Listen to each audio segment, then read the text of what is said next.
Hi, everybody. Jeremy Plonk, Jeff Siegel from First Bet and Express Bet with a little bonus handicapping for you on this Pegasus World Cup weekend. The day after Pegasus on Sunday is mandatory payout day in the Rainbow Six at Gulfstream Park. Jeff Siegel, there's about $700,000 into the carryover into the weekend. Could be over $1 million in that kind of ballpark on Sunday.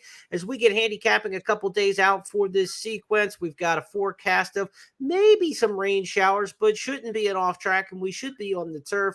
Less than a 20% chance of light rain on Saturday and Sunday at Gulfstream Park. So we've got our chances with some big fields to take down this Rainbow Six. You do. It's a challenging sequence for sure. Many wide open races. I mean, you have a chance, even with the small increment, the 20-cent increment, of actually making a serious score here. I mean, it's not always the case, but here you can get a string of middle price horses, and all of a sudden, a lot of people get knocked out. So it's worth challenging. It's worth going after for sure.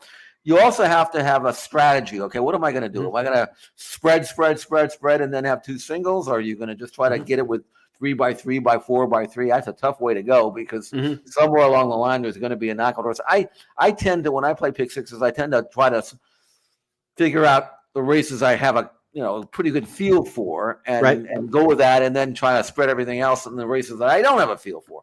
There are several races in this sequence that I don't have a feel for. So, but there are a couple that I do. So maybe it'll work out for me.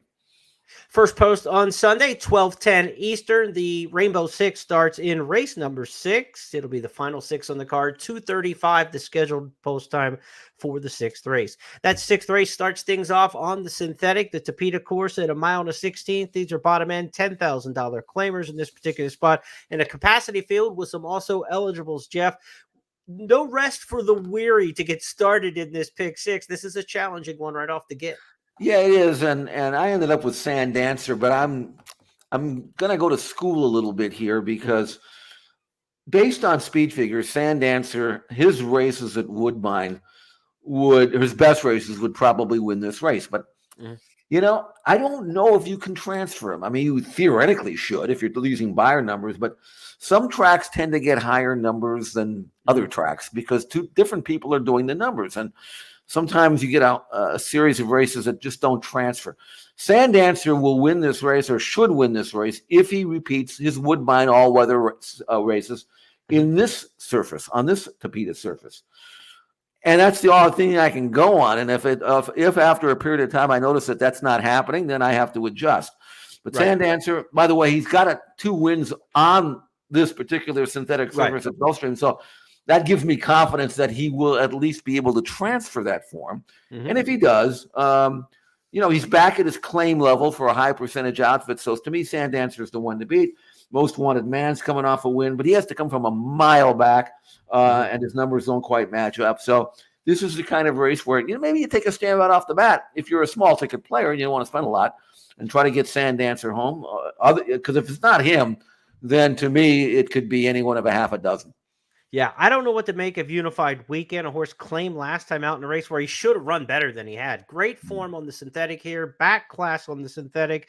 Brittany Vandenberg, a typically high percentage trainer, hasn't had a great meet here during the early part of this year's championship meet at Gulfstream Park. So just the 4-year-old dropped all the way in for $10,000 last time. It was an obvious horse to claim. There were probably several in there in the shake.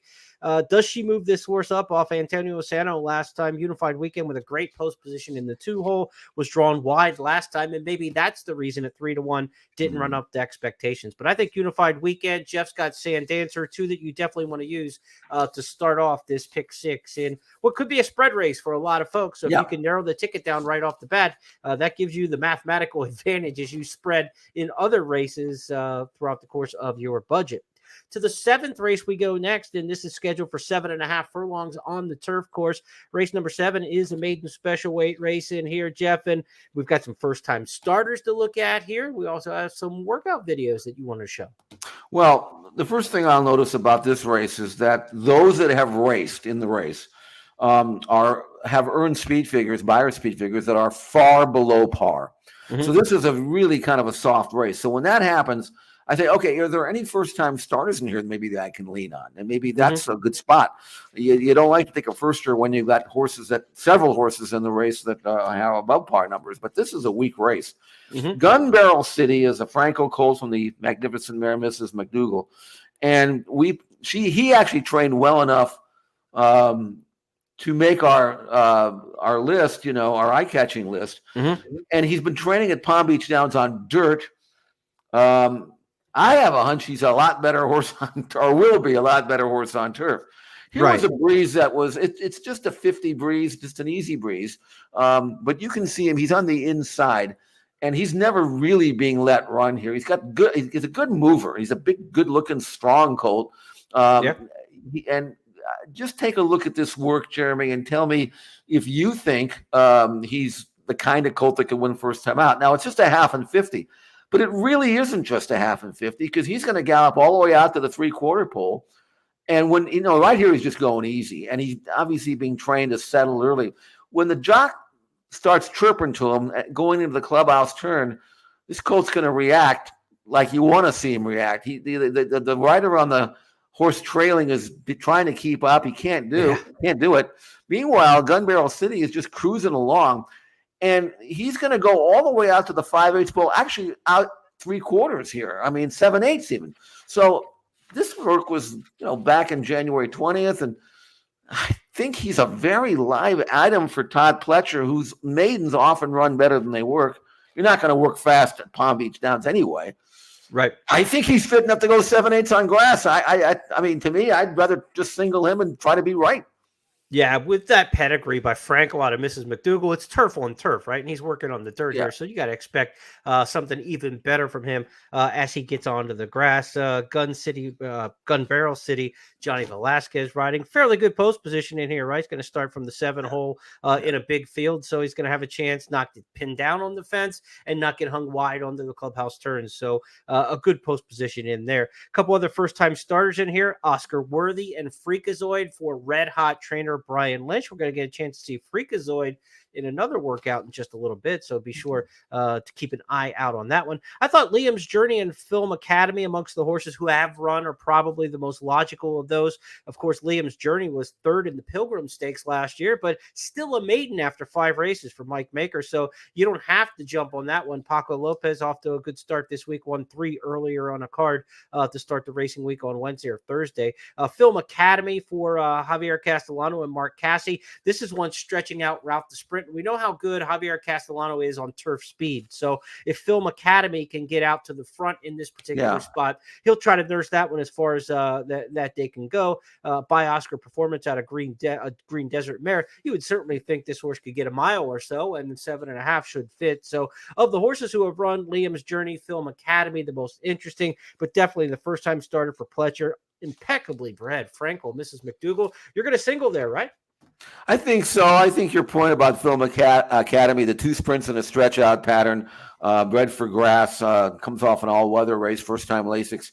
I mean, you could certainly double the race or have a smaller ticket, depending on how your strategy is. To me, Film Academy has a pattern that screams improvement. Whereas Liam's Journey, for me, he ran really well in the Pilgrim, but then he didn't run so well, and then he was beaten in the maiden race on the dirt. He's back on the grass. He kind of had enough chances for me to think that a good horse, a decent horse, would beat him. And Film Academy stretching out to me scares me a lot. So Gun Barrel City and Film Academy for me as a backup, or maybe you'll put them on the main ticket, depending upon how your big ticket is. But it's an intriguing race going 7.5. And we'll see how good Gun Barrel City is. If he runs to his pedigree, I think he's going to be hard to beat. Let's turn the page in the program to race number 8. These are Florida bred, first level, optional claiming allowance type, 7 furlongs the distance. Field of 9. And when you start to think of the math and putting a ticket together, field size is going to have a large dictation along with opinion on where people try to narrow their tickets. You should always go with opinion first, but a lot of people just from a comfort zone are going to look at a field of 9 with all those 12 horse and big horse fields and say, this is where I have to narrow. But I caution against doing that unless you actually have an opinion in a race. There could be a 7 horse field where the third choice plays like a long shot because everybody's narrowing in on the same horse or two. in a particular spot. I happen to have the first horse really in the 3-race sequence to this point that I like. I like Sir Ollie a lot in this particular spot. This is a horse who's got 4 career wins against a lot of non-winners at 2. Eligible for this race because won in the claiming company and still can get into this first level, but goes in for the optional claiming price. So in for the 20. So you got a lot of first level type horses against the 4-time winner, Irad Ortiz for Bobby DeBona. High percentage connections in here. Good post position from the 4 hole. Kind of doesn't have to get pinned inside going 7/8 of a mile. I like Sir Ollie a lot in here. Where are you looking? Well, Sir Ollie is definitely the one to beat. I mean, here's the thing. He's dropping in for 20 after a couple of starter races, and he was claimed for 25. So the connection is figuring, we're running for a $59,000 purse. That's not too bad, Yeah. And he's got speed. He's also got 4 career wins, all 4 at Gulfstream Park, and 7/8 will maybe it's a little stretching his limit, but on the other hand, the pace scenario looks pretty soft.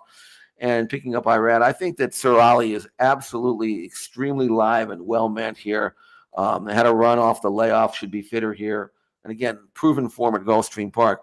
Classify for Safi Joseph isn't quite as fast on figures as Sir Ollie. I'd throw him in only because he's only had the 4 starts. Maybe he's got some upside.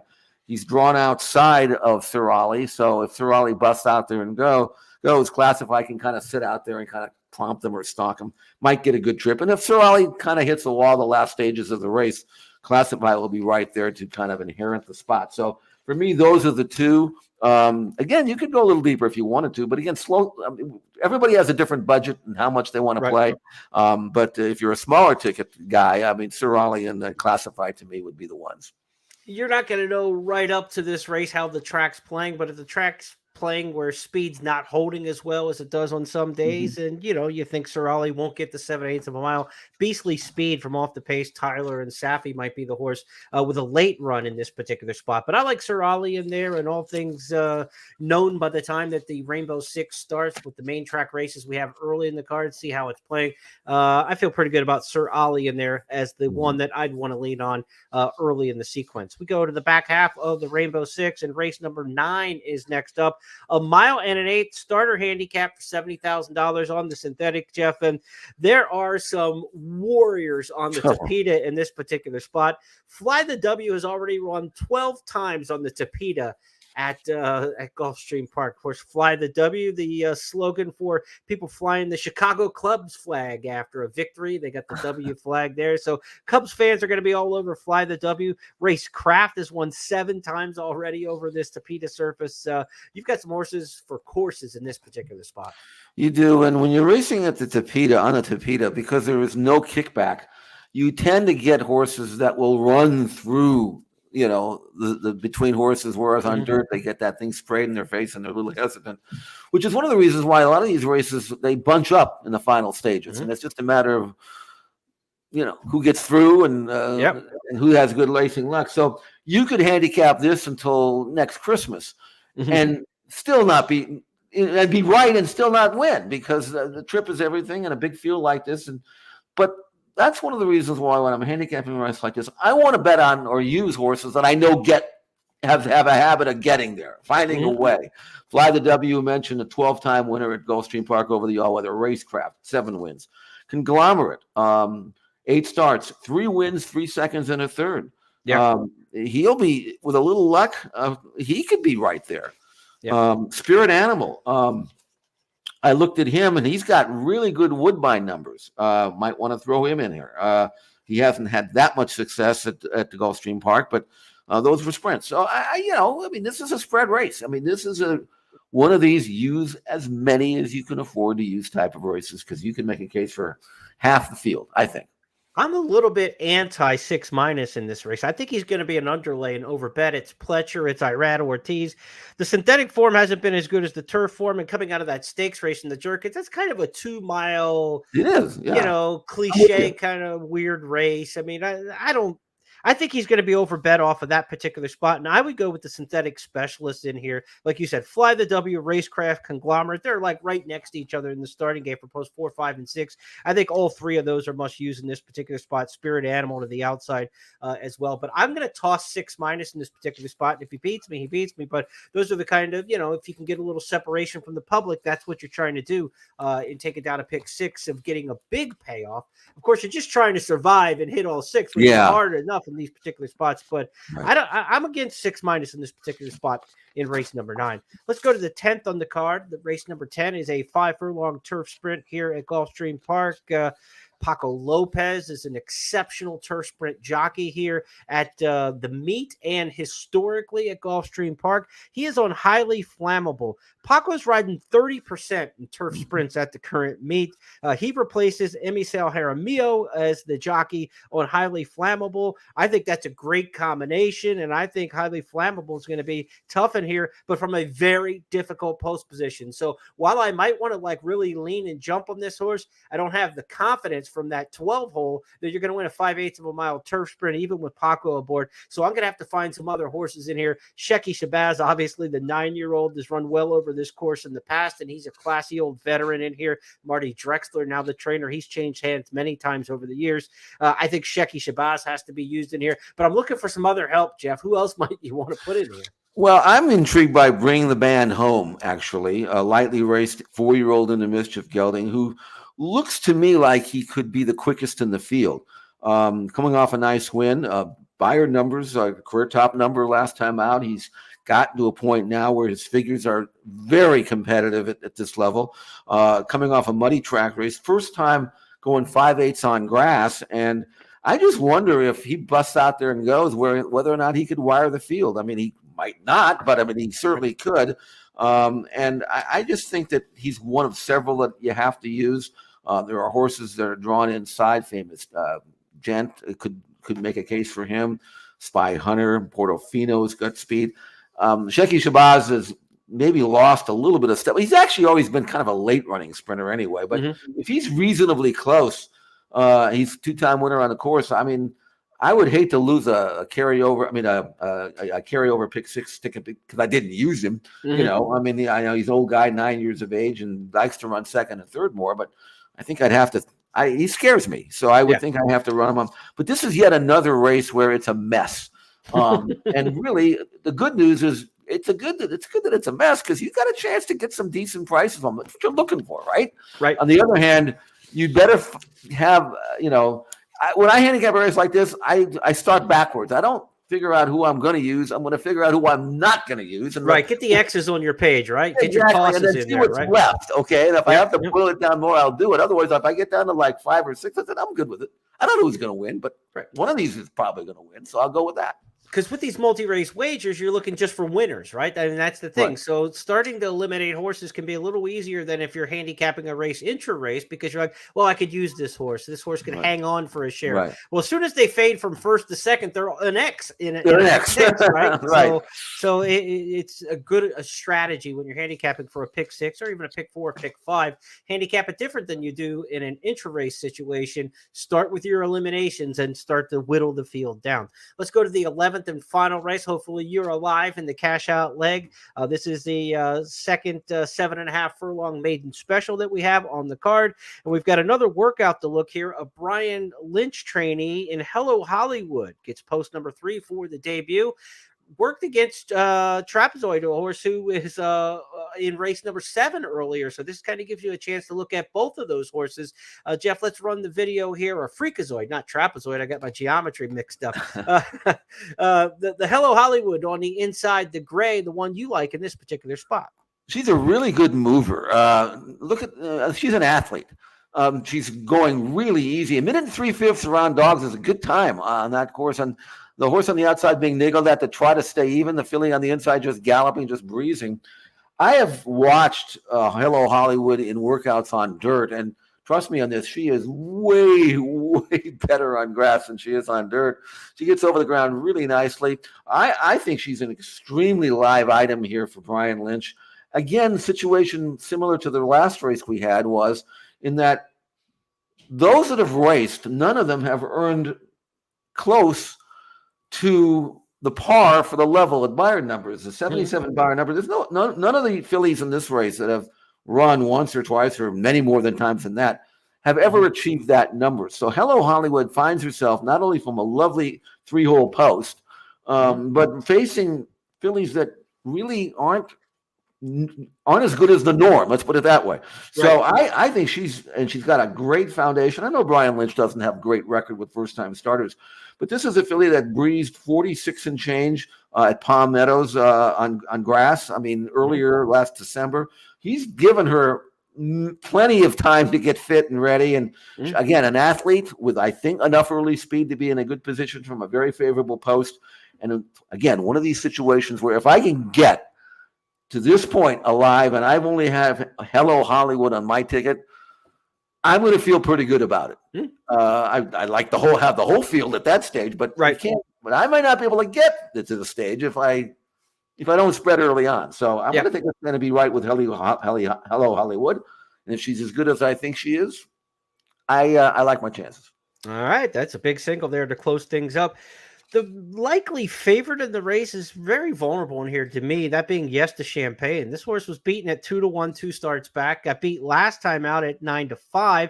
They add blinkers, they add Lasix. They're throwing the kitchen sink to try to get over the top. But when you have the lead going 24-2, 50-1, 114-2 on this Gulfstream turf course, and you still get beat as the 9-5 favorite, you've got to prove it to me. So Yes to Champagne to me looks very vulnerable in here. And that's what you're talking about. The horses who have run look like they have flaws to them. So go with the first-time starter, and a first-time starter that there's something you like about it on there as well with Hello Hollywood, the way she worked. I thought Mama Bella of the horses who have run is the one that's most interesting to me because I like the jockey change and the additional Lasix here. Really outran the odds last time, moving sprint to route and dirt to turf. And now you go from Sammy Camacho to Ocean Murphy, and you get to save ground from the rail in here. First time Lasix after a troubled trip last time. I think Mama Bella's got a shot in here amongst the horses who have run. Jeff loves the first time starter in here, Hello Hollywood. So those would be the two that we would recommend to get you through the final leg of the Rainbow Six. How much money will be in the jackpot? We will find out. First post 12:10 on Saturday or on Sunday for the Rainbow Six. The Rainbow Six gets underway in race number 6 at 2:35. Hopefully our handicapping help was beneficial to you and take down that Rainbow Six on Sunday. We will be back on Tuesday with our It's Official podcast, where each week we wrap up 5 hot topics in horse racing. And also be sure to check out our Friday podcast, First Call, where we handicap weekend stakes races for you each and every Friday. Jeff Siegel, good luck to you on Sunday. Good luck to you two and all of our listeners, and it'll be a really good, challenging handicapping exercise, and do the work and hopefully be rewarded.